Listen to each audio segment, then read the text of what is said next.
सरोकार।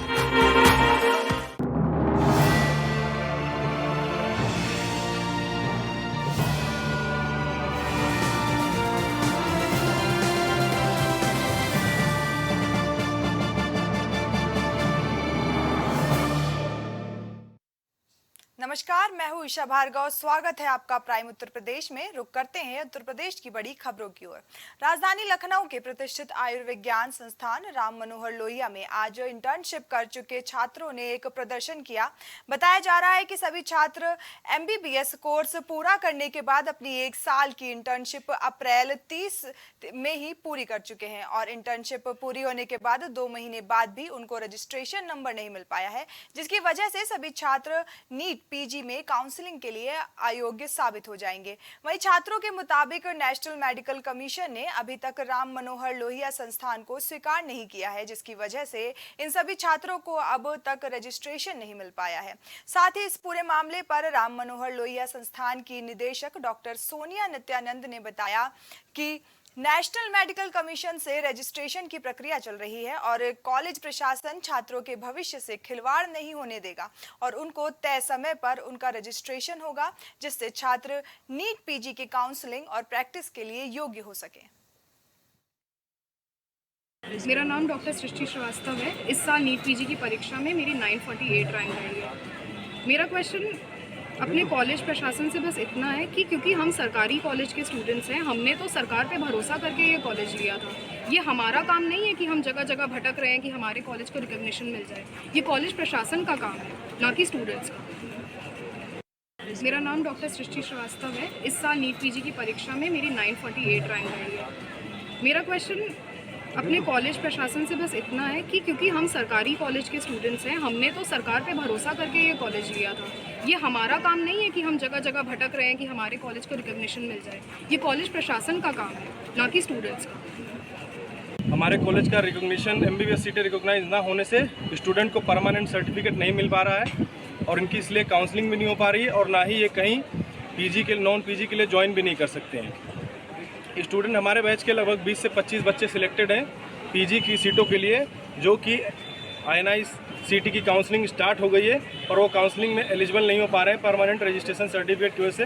तो उनका 20 से 25 बच्चों का PG की सीटें रुक रही हैं, जो कि एक बहुत बड़ा मुद्दा है इतने बड़े बैच के लिए। और रिकॉग्नाइज ना होने से ये पूरे बैच की समस्या है, इसलिए हम सारे लोग यहाँ पे इकट्ठा हुए हैं और धरना प्रदर्शन कर रहे हैं पीसफुली।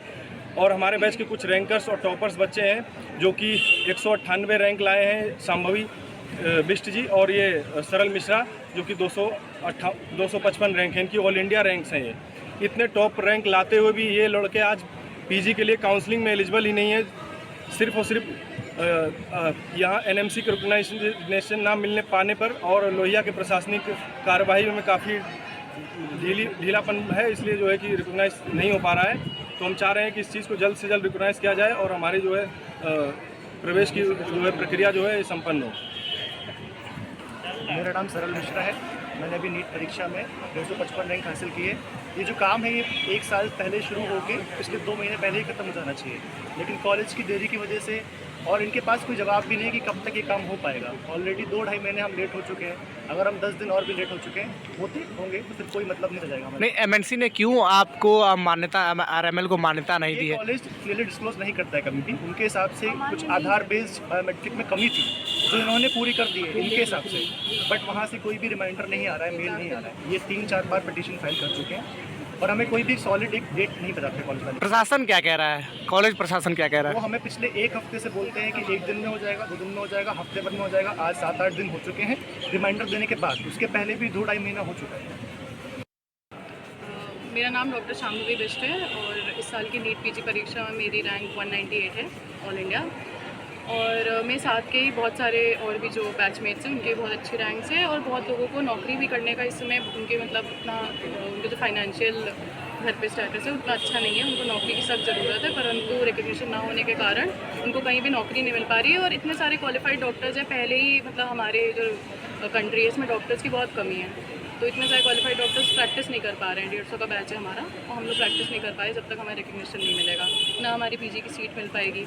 तो हमें यही है कि जल्द से जल्द हो जाए, हमें एक निश्चित डेट मिल जाए अपने कॉलेज की तरफ से कि इस तारीख तक हो जाएगी, तो हम भी थोड़ा हमारा स्ट्रेस कम हो जाएगा, कि हमें बहुत ज़्यादा टेंशन है अपने फ्यूचर की। अगर 10 दिनों के अंदर आपके हिसाब से कार्रवाई नहीं होती है तो आपका बैच आगे क्या कदम उठाएगा? जी, ये अभी भाई हम लोग आपस में अभी हमें डिस्कस करना है ये चीज़ कि फिर हम आगे क्या कर सकते हैं, क्योंकि अगर काउंसलिंग की डेट आ गई तो फिर तो हमारा बहुत ज़्यादा मतलब एकदम इमीडिएट एक्शन लेना पड़ेगा हमें कुछ। अभी हमें वो आपस में डिस्कस करना है, वही सोचेंगे हम आगे।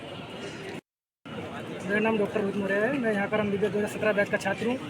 जो कॉलेज की तरफ से लेट लतीफ़ी की गई है कॉलेज को मान्यता देने में, इसकी वजह से जो छात्र हैं यहाँ पे उनको बहुत सारी भारी समस्या का सामना करना पड़ रहा है। मेन बेसिकली दिक्कत इसमें यह आ रही है, जो यहाँ के बच्चे जो पास हुए हैं, जो डॉक्टर बन चुके हैं, वो किसी और संस्थान में जाके ज्वाइन करते हैं। उनको 1-2 महीने के लिए ज्वाइनिंग मिल जाती है वहाँ पर काम करने के लिए, फिर बाद में उनसे परमानेंट रजिस्ट्रेशन मांगा जाता है। इसके लिए वो बार बार प्रयास करते हैं कॉलेज की तरफ से, उनको कॉलेज की तरफ से कोई संतुष्ट जवाब नहीं मिलता है। तो कॉलेज में भी हमने बात की है कॉलेज प्रशासन से, उन्होंने बोला है कि हम अपने बच्चों को जिस संस्थान से पढ़े हुए हैं उनको रखने के लिए भी हम लोग एलिजिबल नहीं हैं। मतलब जो बच्चे यहाँ के पढ़े हुए हैं सरकारी कॉलेज से, वो अपने संस्थान में नौकरी करने के लिए एलिजिबल नहीं है। इससे बड़ी दिक्कत है। लगभग 125 से 150 बच्चे हैं हम लोग जो अपने संस्थान में ही नौकरी करना चाहते हैं, उसके लिए भी हम लोग अपात्र घोषित हो गए। तो ये सबसे बड़ी समस्या है। लगातार 3 महीने से हम लोग प्रयासरत हैं। इसकी तरफ से कॉलेज की तरफ से भी कोई संतुष्ट जवाब नहीं मिल रहा है। NNC में हमने बात की है तो दिन पे दिन टाले जा रहे हैं, जिसकी वजह से जितने भी बच्चे हैं यहाँ पर काफ़ी फ्रस्ट्रेटेड हो गए हैं। आपने देखा होगा 20 से 25 लोग हम लोग के कॉलेज से सेलेक्ट हुए हैं ऑल इंडिया काउंसलिंग से, वो काउंसलिंग के लिए भी एलिजिबल नहीं है। उसके पूरा तरह से क्वेश्चन मार्क लग चुका है कॉलेज के ऊपर कि अभी तक एलिजिबिलिटी क्यों नहीं मिल पा रही है। 20-25 लोग हैं लगभग हम लोग। हाँ, लगभग 20-25 लोग हम लोग ज्वाइन किए हुए थे दूसरे कॉलेजेस में, प्राइवेट कॉलेज में। उनको निकाल दिया गया कि आपने तय समय के अंदर अपने परमानेंट रजिस्ट्रेशन जमा नहीं किया उनके कॉलेज में। तो काफ़ी ज़्यादा बच्चों पे दबाव भी है। कॉलेज प्रशासन के से भी बहुत ज़्यादा अपेक्षा थी जो अभी तक पूरी नहीं हो पाई है। कॉलेज की तरफ से भी कोई संतुष्ट जवाब हम लोग को नहीं मिल पा रहा है। इसके लिए हम आगे धरना देने के लिए, भूख हड़ताल बैठने के लिए बाध्य हो रहे हैं। कॉलेज प्रशासन का क्या पक्ष है इस पूरे मामले पे? इस मामले पे ये है कि NMC को इश्यू करना है सर्टिफिकेट, जो समय समय से ये लोग इश्यू करते हैं और हमारे इंस्टीट्यूट का अवेटेड है और वो बहुत ही जल्दी आएगा जो NMC ने कहा है। बट उनका अपना तरीका है काम करने का जो हम लोग इंटरफियर नहीं कर सकते। तो वो जैसे ही सर्टिफिकेट आएगा, ये लोग रेस्टलेस हो रहे हैं कि और कॉलेजेस का आ गया, यहाँ का नहीं आया। बट वो तो जैसे जैसे टर्न आती है कॉलेजेस की, वैसे वैसे सर्टिफिकेट। लेकिन मैम ये बच्चे बता रहे हैं कि 10 से 12 दिन का समय शेष है और समय निकलता जा रहा है।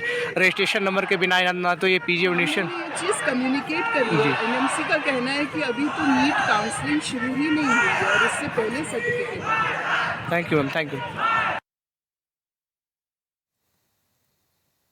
वहीं लखनऊ में 61वीं उत्तर प्रदेश पुलिस की वार्षिक तैराकी और क्रॉस कंट्री 2023 प्रतियोगिता का आयोजन कल से किया जाएगा। 4 दिवसीय चलने वाली इस खेल प्रतियोगिता में 800 पुलिसकर्मी हिस्सा लेंगे, जिसमें तैराकी, डाइविंग, वाटर पोलो के साथ क्रॉस कंट्री जैसी प्रतियोगिताएं हैं। वहीं 35वीं PSC कमांडेंट सत्येंद्र कुमार ने बताया कि इस बार खेल प्रतियोगिता में कई दिग्गज और बेहतरीन परफॉर्मेंस वाले खिलाड़ी पुलिसकर्मी हिस्सा ले रहे हैं, जो कि 12 जोन में से शामिल होंगे। ये 61वीं उत्तर प्रदेश पुलिस वार्षिक तैराकी एवं क्रॉस कंट्री प्रतियोगिता 2023 का आयोजन शहीद भगत सिंह तरणताल में 35वीं वाहिनी PSC महानगर लखनऊ में किया जा रहा है। इसमें कुल 12 जोन उत्तर प्रदेश पुलिस के भाग ले रहे हैं, जिसमें 3 PSC के जोन हैं और अन्य पुलिस विभाग के जो जोन हैं वो उन सबके द्वारा प्रतिभाग किया जा रहा है। इस प्रतियोगिता में लगभग 800 खिलाड़ी पुरुष एवं महिला प्रतिभाग करेंगे। यह प्रतियोगिता 11 जुलाई से लेकर शुरू होगी और 14 जुलाई की शाम को ये संपन्न होगी। इसमें स्विमिंग के 24 इवेंट और क्रॉस कंट्री का 1 इवेंट, कुल 25 पुरुषों के इवेंट हैं और 25 महिलाओं के इवेंट हैं।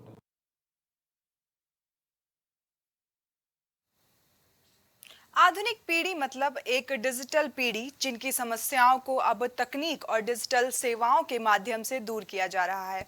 इसी क्रम में ऑप्टिक्स और ऑप्टो इलेक्ट्रॉनिक्स के क्षेत्र में देश की अग्रणी कंपनियों में से एक कार्ल जीजेस इंडिया ने उत्तर भारत में अपना पहला हाईटेक जीजेस विजन सेंटर लखनऊ में लॉन्च किया है। NSP ग्रुप के सहयोग से स्थापित हुए इस केंद्र का मूल उद्देश्य इस सेंटर में ग्राहकों को बेजोड़ नेत्र देखभाल अनुभव प्रदान करने के लिए एक नवीनतम तकनीक पर्सनल लाइफ सर्विस की सुविधा दी जाएगी और जीजीएस की विशेषता भी दी जाएगी। इस तकनीक के माध्यम से 9 कैमरों का उपयोग करके एक सटीक 3D मैपिंग होती है, जिसके बाद उपयोगकर्ता का एक व्यक्तिगत अवतार बन जाता है और ये डिवाइस उसके अनुसार ही सर्वोत्तम फ्रेम का सुझाव देती है।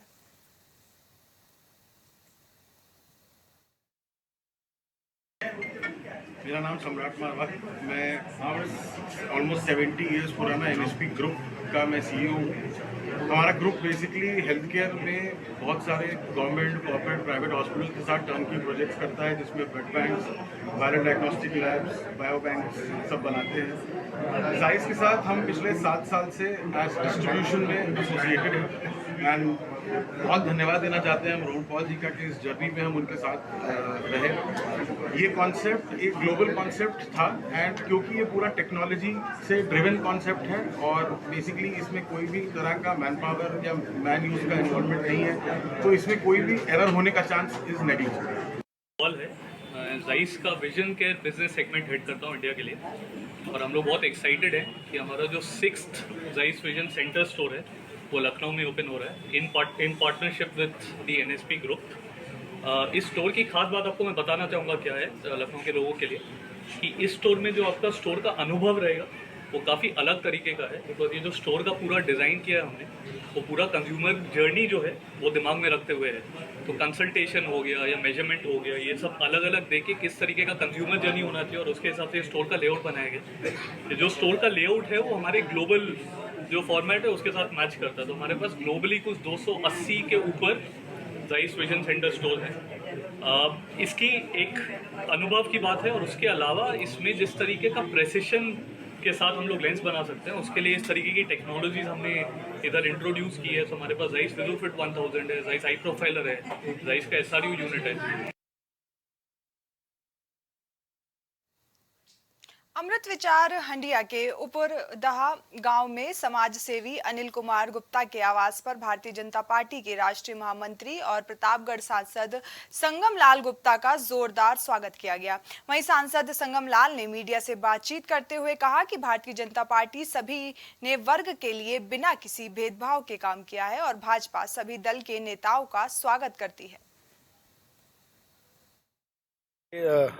हमारे यहाँ के नेता मुनेश्वर साहू जी हैं, भारतीय जनता पार्टी के हैं, जुझारू कार्यकर्ता हैं, निरंतर संघर्ष करते हैं समाज के लिए और हर समाज हर वर्ग के लिए संघर्ष करते हैं। हम मिर्ज़ापुर थे माँ विंध्यवासिनी के धाम में और हमने इनको फ़ोन किया कि मैं जा रहा हूँ तो आपसे मिलते हुए जाऊँ।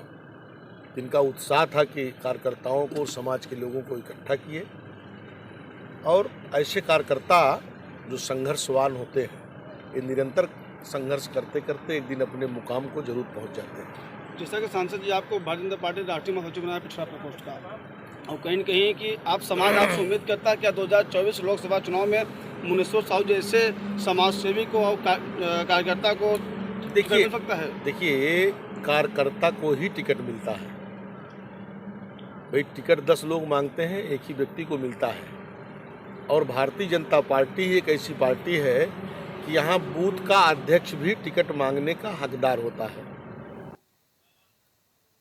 आगरा में यूपी मुस्लिम महापंचायत द्वारा स्वीडन सरकार का विरोध किया गया, जहां बड़ी संख्या में उत्तर प्रदेश मुस्लिम महापंचायत के लोगों ने हाथों में तख्तियां लेकर नारेबाजी करते हुए जिला मुख्यालय पहुंचे और उन्होंने स्वीडन सरकार का पुतला दहन किया। साथ ही प्रशासनिक अधिकारियों को ज्ञापन सौंपकर मांग की है कि भारत सरकार स्वीडन से सभी संबंध खत्म करे, क्योंकि स्वीडन सरकार द्वारा इस्लाम का धार्मिक ग्रंथ कुरान को जलाया गया है।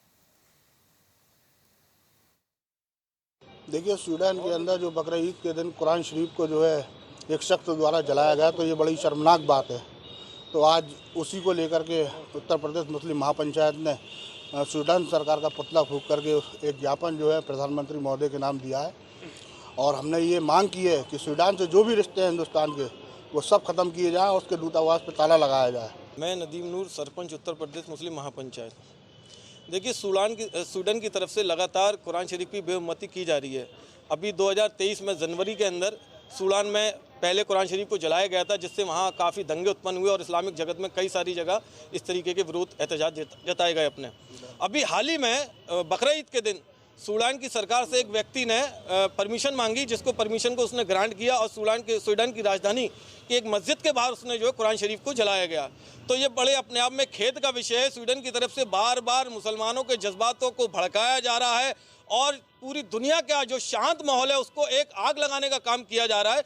तो आज हमने ज्ञापन के माध्यम से अपने जज्बात अपने देश के प्रधानमंत्री माननीय नरेंद्र मोदी जी के समक्ष रखे हैं। जिलाधिकारी आगरा के माध्यम से हमने ज्ञापन दिया है, जिसमें हमारी मांग है स्वीडन से सभी प्रकार के रिश्तों को ख़त्म किया जाए। और देखिए, आज जो ज्ञापन दिया गया है, ये ज्ञापन मेरा समझना है कि बार बार देने चाहिए। जो लोग अराजकता तत्व हैं, किसी भी देश के हों, सूडान में जो हालात पैदा हैं, कुरान की बेरुमती की गई है, कुरान को जलाया गया है, मैं सूडान सरकार से ये पूछना चाहता हूँ कि आपको ये अधिकार किसने दिया कि किसी के धर्म ग्रंथ को और जलाया जाए या उसकी बेरुमती की जाए। तो माननीय प्रधानमंत्री के लिए जो हमने ज्ञापन सौंपा है, हमें पूर्ण रूप से विश्वास है अपनी सरकार पर कि उसका बायकॉट करेगी और साथ ही साथ हमारे भारत देश के अंदर जो भी उनके सामान हैं उनको बिल्कुल बायकॉट करके बैन किया जाएगा। वहीं आगरा में एबीवीपी के कार्यक्रम से घर लौट रही छात्रा से दबंग युवक के छेड़खानी करने का मामला सामने आया है। जब छात्रा की छेड़खानी का विरोध करने पर दबंगों ने छात्रा की ही बुरी तरह से पिटाई कर दी। वहीं मारपीट का करने वाले आरोपी पिता और पुत्र थे। वही मारपीट का वीडियो सोशल मीडिया पर वायरल हो गया है, जिसकी शिकायत एबीवीपी के कार्यकर्ताओं ने पुलिस से की। वहीं यूपी के उच्च शिक्षा मंत्री योगेंद्र उपाध्याय के बेटे अलौकिक उपाध्याय थाना जगदीशपुर पहुंचे। मंत्री पुत्र ने आगरा पुलिस से दोनों आरोपियों को गिरफ्तार कर कार्रवाई करने की बात कही है। एसीपी दीक्षा सिंह ने बताया कि एक आरोपी को गिरफ्तार कर लिया गया है और दूसरे की तलाश जारी है। घटना छात्रा के साथ मारपीट का मामला सामने आया है, क्या पूरी घटना है, क्या बात है? ये आज दोपहर की एक घटना संज्ञान में आई है। एक पीड़िता है, उनके साथ दो लोगों ने मारपीट की है, जिसमें तहरीर प्राप्त करके एफआईआर दर्ज किया जा रहा है। एक की गिरफ्तारी हो गई है और दूसरे की तलाश जारी है। शीघ्र गिरफ्तारी कर ली जाएगी। वजह क्यों सामने आ पाई हो तक? अभी जांच प्रचलित है, जांच हो जाएगी, उसके बाद सब चीज़ सामने आ जाएगी। पिता पुत्र बताए जा रहे हैं? पिता और पुत्र बताए जा रहे हैं। नाम की क्या पहचान, वो भी विद्यार्थी परिषद की कार्यकर्ता हैं। आज विद्यार्थी परिषद का 75वां स्थापना दिवस जो हम बना रहे थे, 9 जुलाई 1949 में विद्यार्थी परिषद की स्थापना हुई थी। उसी का स्थापना दिवस आज हम कुबेरपुर में स्थित एक आयुर्वेदिक मेडिकल कॉलेज में बना रहे थे। वहीं के कार्यक्रम को समापन होते ही छात्रा अपने घर वापस जा रही थी। जब रास्ते में वो जा रही थी तो ऐसा संज्ञान में है मेरे कि जो रोड था वो थोड़ा ठीक नहीं था, तो उसी में रोड को जहाँ ठीक है थोड़ा रास्ता, वहीं से वो निकलने का प्रयास कर रही थी। बस उसके इसी प्रयास में एक घर के चौखट पर उसने कदम रख दिया। उसी घर के एक जो आदमी है वो बाहर निकल के आकर के उनसे बोलते हैं और काफ़ी सारी गालियाँ उन्हें देते हैं। और उसका जब वो विरोध करती है, जब वो कहती है कि आप इस तरीके की बदतमीज़ी मुझसे नहीं करिए, इसी दौरान उनका अंदर से बेटा निकल के आता है और वो उससे बोलता है कि यहीं पिटेगी या बाद में पिटेगी, और जान से मारने की धमकी देता है। इतना ही नहीं, वो उसको उठा के इतनी बुरी तरह से मारता है, लात घूसे जो उसका, वो तो बस शुक्र है किसी चीज़ भगवान का कि उसके हाथ में ऐसा कोई हथियार या कुछ ऐसा पड़ा नहीं, वरना जो छात्रा हमारे साथ हमारे संग खड़ी है आज वो शायद हमारे साथ नहीं होती।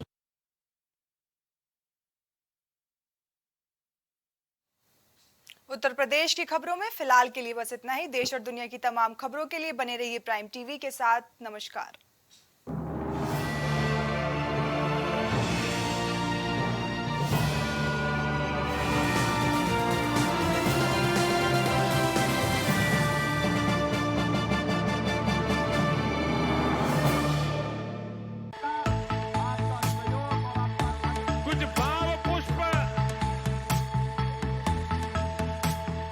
आप देख रहे हैं प्राइम टीवी, सच साहस सरोकार।